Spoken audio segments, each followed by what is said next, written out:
Hi students, and welcome to a little screencast about the circulatory system. And the circulatory system is responsible for pumping our blood around our body. Men have about 5 to 6 litres of blood and females have about 4 to 5 litres of blood.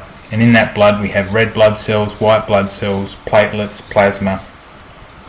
And the functions of each of those things you should already know, and if you don't you can go back to your textbook and check out what those things do.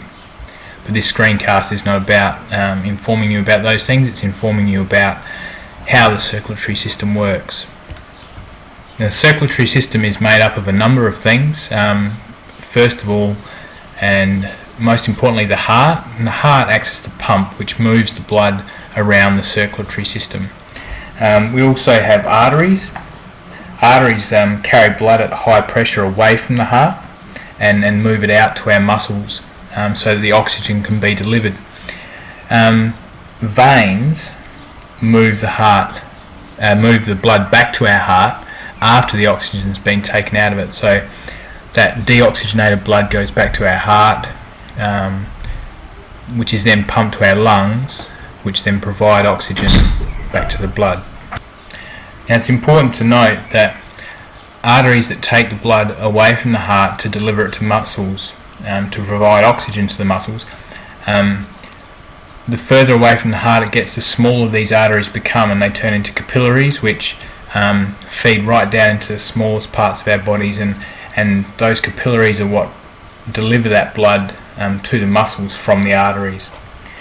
As I said before, the veins take the blood back to the heart, and as it's being delivered back to the heart,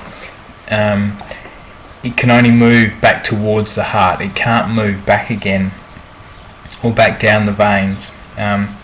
It does this because there are valves at regular intervals along our large veins, and they're one-way valves, and so once the blood passes through those valves, it can't return back the other way.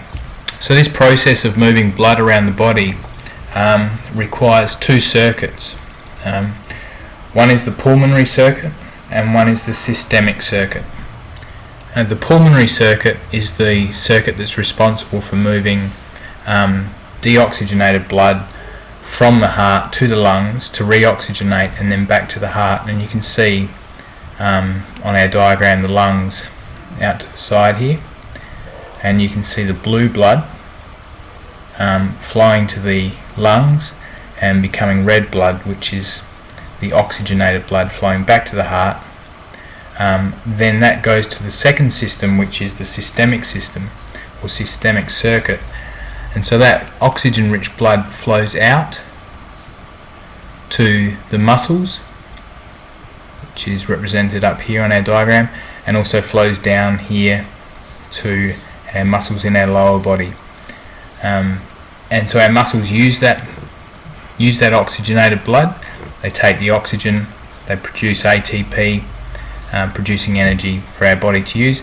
Then the blood comes back to our heart again as deoxygenated blood, which in this case is the blue blood, flows into our heart and then goes back through the pulmonary circuit to be reoxygenated, and that process just continues over and over again, providing our body and muscles with oxygenated blood.